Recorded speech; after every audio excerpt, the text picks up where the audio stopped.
What is going on, Cuse Nation? Welcome back to yet another edition of Bleed Orange. My name is Landon Cook, as always, and thank you for watching. Today, we are joined by the center out of Lanham, Maryland, number 21, Arinze Onuaku. How you doing, Arinze? Good. Thanks for having me. Yeah, definitely excited as always. And for all my viewers watching out there, this is another edition of Orange Trivia, series of questions. What was like to be a Cuse athlete? And Arinze was a basketball player who played for the one and only legendary Jim Boeheim. And Arinze, tell me what it was like to play for such a legend like Jim. Oh man, it was a great experience. Having a coach like that who's seen everything. His knowledge of the game is so high.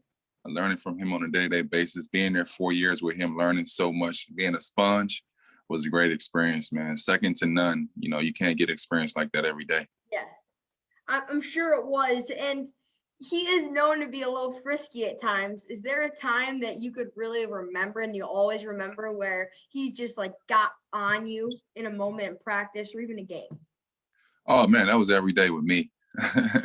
That was every day with me. Coach always trying to push us to be our best. So when he's seeing potential in you or seeing things that you're doing that's not at your best, he's definitely going to let you know that you can do much better.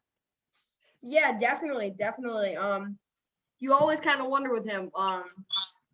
And you're right, with potential, the harder you yell, harder you work them, the better they turn out to be, right? Yeah, for sure. Coach always pushed us to be the best. That's why we was able to have the type of career we were able to have, definitely at Syracuse and the teams we put together up there. I mean, it was legendary seasons. Yeah.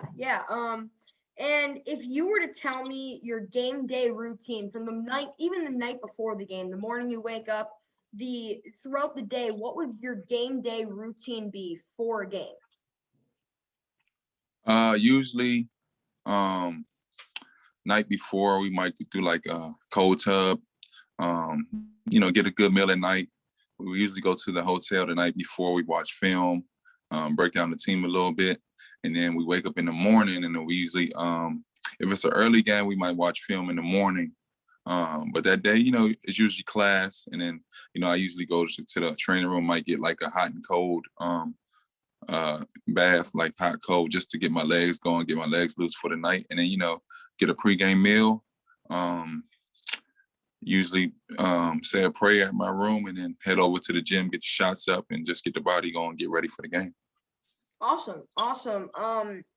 If you were to say you had a favorite thing to do, a home game or an away game, and it's kind of a question that a lot of people would think would be the Dome, but a ritual, something you'd rather do, a place you'd rather be, a home game or an away game if you were to choose? Oh, definitely a home game to have 35,000 fans. I mean, Yeah. they have literally won games for us. We've been down in some games, and the crowd literally took over.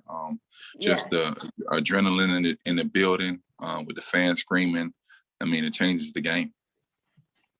Yeah, and I think this question's pretty obvious. If you were to choose a moment at Syracuse that you had or a specific game, what would that favorite moment be?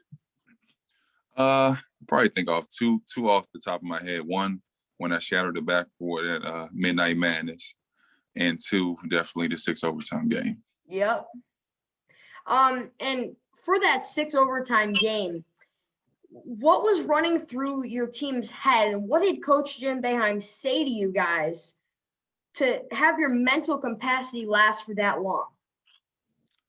Well, actually, I think I fouled out, and I think the second overtime. So Yeah. it just felt like every time you looked up, the score was tied.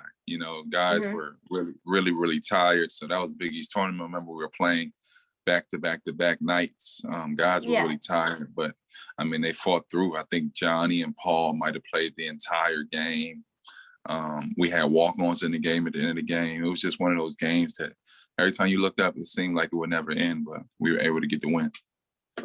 Able to get the win. One of the most, if not the most legendary game ever in Syracuse basketball history. And what was running through your mind when Devo hit that shot?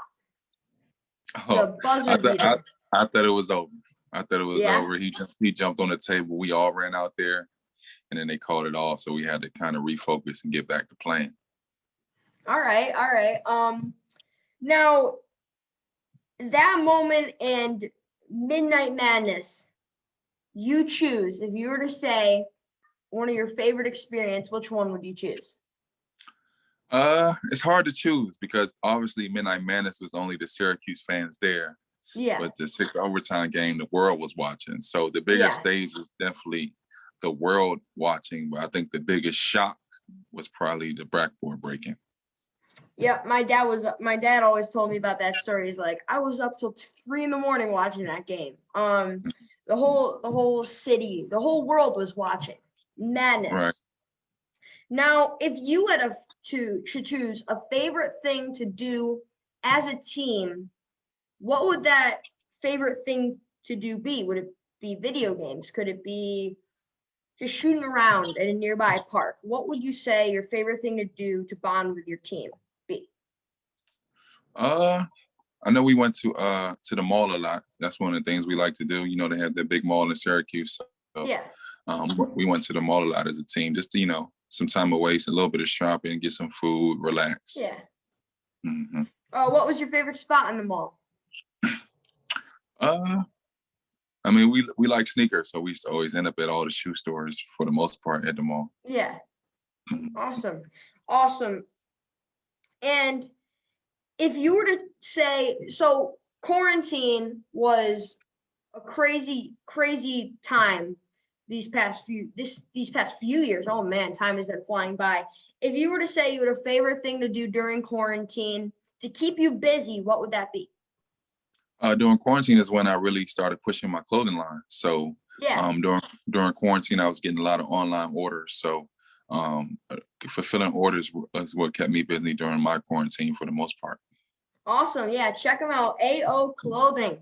Arinze Onuaku Clothing. He's got a lot of stuff. Make sure to check out his Instagram. Link will be in the description. And he's got a lot of cool stuff on there, so make sure to check that stuff out. Now, this is about it. Anything else you want to talk about, Arinze? No, not much. I mean, I just want to thank all the Cuse fans for the support over the years. I look forward to come back up there. Probably do a couple camps and stuff with Eric Devendorf. That's what we did about 2 years ago. We look forward to doing more. I mean, obviously COVID shut us down. For the fans that are looking for the gear, the website is aostudio21.com. You can log on there and get all the stuff that you need. And just want to say again, thanks for the support over the years. Yeah, awesome. I'll make sure to check out your clothes on your clothing line. And one last thing for you, Arinze.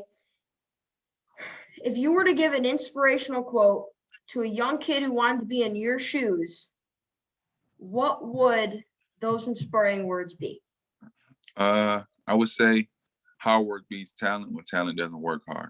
I feel like the way I was able to go about my career and be the player I was the work that I put in. I wasn't always the most talented guy, but I always worked harder or as hard as a talented guy. So that's why I was able to be successful in mine. So I just want to say to all the young kids, continue to grind, continue to work hard, continue to work on your craft on a day-to-day basis, and you'll see yourself improving.